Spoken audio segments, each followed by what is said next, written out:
میں سب کو مانتا ہوں، لیکن مجھ سے یہ مطالبہ نہ کرو کہ میں اپنی کتاب میں علی کے مخالفین کو جگہ دے دوں۔ اللہ اکبر۔ اے فرزند رسول، آپ کے بابا حسین کیسے نماز پڑھتے تھے اگر امام حسین کو صحابی کا ہی درجہ دیا جائے؟ میں نے کہا نا میں شیعہ ہوں، جو بھی جاننا چاہتے ہو اس در سے آگے پوچھ لو۔ آپ کو میں نہ دکھا سکا آپ کا جوتا میرا سر۔ دیکھیں، قرآن نازل ہوا عربی زبان میں، آج بھی اعتراض ہوتا ہے کہ قرآن عربوں کے لیے آیا ہے، ہمارے لیے نہیں ہے۔ تو یہ ممکن ہی نہیں تھا کہ ہر قبیلے کے لیے، ہر گروہ کے لیے، ہر زبان کے لیے جو ہے نا الگ سے کتاب اتاری جائے۔ بالکل، یہ صاحب کتاب میں خدا نے یہ کمال رکھا ہے کہ وہ جب لوگ اس سے آ کر پوچھیں کسی بھی زبان کے ہوں، وہ ان سے ان کی زبان میں بات کرے۔ یہ ممکن ہی نہیں کہ ہر زبان میں جو ہے ایک الگ سے نبی جائے، الگ سے حجت قائم ہو ایک ہی زبان میں، کیونکہ پھر اگر مختلف زبانوں میں مختلف کتابیں ہوتی تو کتاب کی نہ عزت رہتی نہ اس کا وہ وقار رہتا۔ مختلف کتابیں تو اختلاف مزید بڑھ جاتے ہیں۔ یہ صاحب کتاب میں جو ہے خدا نے یہ کمال رکھا ہے کہ وہ لوگوں سے ان کی زبان، ان کے جو ہے وہ اس کے حساب سے بات کرے۔ تو ہم یہ کہتے ہیں کہ جب امام مہدی آئیں گے تو وہ لوگوں سے ان کی زبان میں بات کریں گے۔ امام رضا علیہ الصلوۃ والسلام سے ہمارے پاس یہ بھی روایت ہے کہ سندھ سے لوگ گئے ملنے، انہوں نے ان سے سندھی زبان میں بات کی۔ اچھا، تو یہ کوئی اچنبے کی بات نہیں ہے کہ مثال کے طور پر رسول خدا صلی اللہ علیہ وآلہ وسلم کے پاس سندھ سے لوگ گئے یا انہوں نے بات کی، یا یہ ایسی کوئی وہ نہیں ہے کہ ان لاجیکل بات ہو جس پہ پریشان ہوا جائے۔ دوسری بات یہ ہے کہ ان لاجیکل بات نہیں ہے حافظ صاحب، لیکن آپ علیہ الصلوۃ والسلام کی صبح شام دن رات یہاں تک کہ آپ کے جنابت کی غسل تک کی روایت ہمارے سامنے موجود ہے۔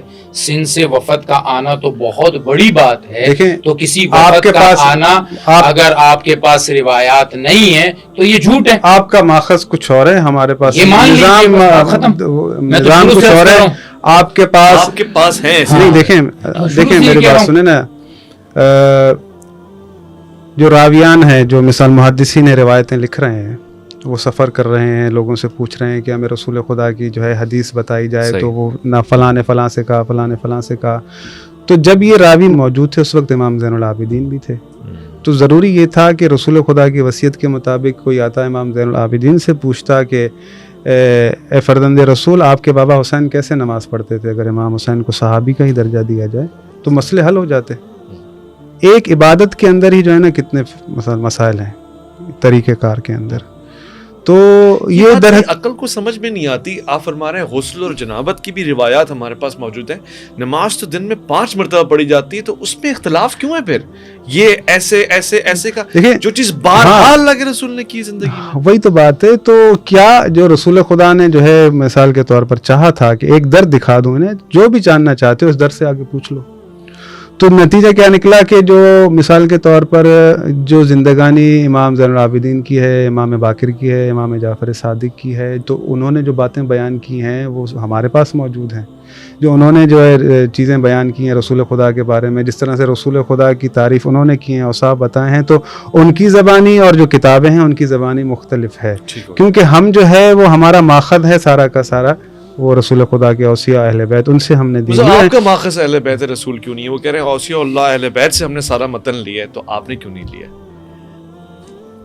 آخری سوالات ہیں میرے۔ جی، میں نے آپ سے عرض کیا کہ مسند میرا ویسے پورا ہوا نہیں تھا۔ احمد بن حنبل جو ہے یہ امام بخاری رحمہ اللہ سے لکھی گئی پہلی کتاب ہے، یعنی پہلے مسند امام احمد بن لکھی گئی، اس کے بعد پھر امام بخاری اور امام مسلم کی کتابیں لکھی گئی۔ امام احمد بن حنبل نے اپنی کتاب میں ایک پوری جلد حضرت علی رضی اللہ عنہ کی روایات کی نقل کی، ٹھیک ہے، ایک پوری جلد ہے۔ حضرت علی رضی اللہ عنہ سے جو ہمارے ہاں سیاح 9 سیاہ 6 نہیں 9 کتابیں ہمارے ہاں سیاہ میں شمار ہوتی ہے، موطئ امام مالک بھی اس میں، ابن خزیمہ بھی ایک دوسری کتاب بھی ہے، سیاہ 6 معروف ہے، لیکن معروف زیادہ ہے۔ ان میں حضرت علی رضی اللہ عنہ سے تقریباً 500 کے قریب روایت، اللہ اکبر، ماشاءاللہ، دیکھنا 500 آپ کو میں یہاں پر اس پروگرام میں نہ دکھا سکا، آپ کا جوتا میرا سر، بس آپ کا سر سلامت رہے، ٹھیک ہے۔ تو یہ روایتیں جو ہے نا وہ احکام کی ہونی چاہیے، پتہ چلے کہ کیسی نماز اب یہ تو آپ فرمائشی پروگرام کریں گے، میں امام احمد بن حنبل کو زندہ تو نہیں کر سکتا ہوں کہ آپ کی فرمائشی، اب مثال کے طور پر کوئی قصہ ہو اس میں امیر المومنین کا ذکر ہو، الگ چیز ہے، جو ہوں گی وہ میں آپ کو دکھاؤں گا۔ اچھا، یہ بھی اس کے ضمن میں امام نسائی کو شہید کیا گیا تھا، میں ابھی آتا ہوں اس جی جی، میں جو وہ ایک میں نے کہا نا میں شیعہ ہوں، اس میں امام نسائی بھی میرے سب سے بڑے امام ہیں. یعنی یہاں تک کہا جاتا ہے کہ ان 2 کتابوں کے بعد اگر اصح الکتب ان 6 میں سے دیکھی جائے تو امام نسائی کی. اللہ. امام نسائی شہید اس لیے ہوئے ہیں کہ ان کے اوپر غلبہ جو اہل بیت کے حب کا تھا. حق. سبحان اللہ. اس پر ایک اور شخصیت کو میں آپ کے سامنے لاتا ہوں، امام حاکم مستدرک حاکم والے. ان کو ان کے منبر سے مار مار کے اتارا گیا اس بات پہ کہ آپ اہل بیت کے بارے میں ان کی غلطی کیا تھی. انہوں نے صرف اتنی بات کہی تھی، میں سب کو مانتا ہوں لیکن مجھ سے یہ مطالبہ نہ کرو کہ میں اپنی کتاب میں علی کے مخالفین کو جگہ دے دوں. اللہ اکبر. یہ مستدرک حاکم جن کی جی امام حاکم نسابور والے. یہ تو محبت کا الگ لیول ہے. یہ لیول اہل سنت میں موجود ہے. اہل سنت والجماعت الحمدللہ اپنے اہل بیت سے جڑی ہوئی ہے. اہل سنت والجماعت نے اہل بیت کے قدموں کو اپنے لیے وہ مقام بنایا ہے جہاں سے پکڑ کر ان قدموں کو ہم جنت میں جائیں گے انشاءاللہ. ہم نے کبھی بھی اہل بیت کو نہیں چھوڑا. ہم یہ بات مانتے ہیں کہ حضرت علی رضی اللہ تعالیٰ عنہ کوفہ ہے، کوفہ میں رہے، کوفہ میں آپ کی شہادت ہوئی ہے. کوفہ سے امام ابو حنیفہ رحمہ اللہ کا مذہب اٹھا ہے. اب کوفہ میں 2 شخصیات کا مذہب چلا ہے، حضرت عبداللہ ابن مسعود اور حضرت علی رضی اللہ تعالیٰ کو. لہٰذا آپ کو فقہ حنفی میں آدھے سے زیادہ اقوال حضرت علی رضی اللہ عنہ کے نظر آئیں گے. احکام میں بھی، معاملات میں بھی ہم مانتے ہیں اس چیز کو. اب یہ ایک الگ بات ہے کہ اہل فقہ جعفریہ کی جو تخریج ہوئی ہے، اس کا جو بنا ہوا ہے، اس کے احکامات لیے گئے ہیں، اس کا ایک الگ ان کا تسلسل ہے. ان کا ایک الگ میں نے کہا نا اصول حدیث الگ ہیں، اصول تفسیر الگ ہے. لہٰذا یہ اپنی بات کو مانتے ہیں، ہم اپنی بات کو مانتے ہیں. میں تو یہی بات ان سے عرض کر رہا ہوں کہ میرا ان کا اختلاف اس لیے نہیں بنتا کہ جو شخص یہ بخاری کو کہتے ہیں کہ جی قرآن کے خلاف آئے تھے، میں کہتا ہوں بخاری قرآن کے لیے سب سے بڑا مفسر ہے. بات ختم. ماضی پہ اختلاف ہو سکتا ہے، مستقبل پہ تو نہیں ہو سکتا. امام مہدی پہ تو نہیں ہو پا رہا نا. میرا تو کوئی اختلاف نہیں سوائے ایک بات کے ولادت کے معاملے میں وہ 1200 سال سے نہیں ہے. بس اس بات پہ کچھ ہو سکتا ہے، پھر اور ایک اتفاق کی رائے بن جائے گی. میں نے آپ کے سامنے سے ایک آیت پڑھی ہے کہ خداوند متعال اس بات پر قادر ہے کہ وہ حضرت یونس کو مچھلی کے پیٹ میں قیامت تک زندہ رکھ سکے. تو اللہ کے لیے یہ کوئی بڑی بات نہیں ہے.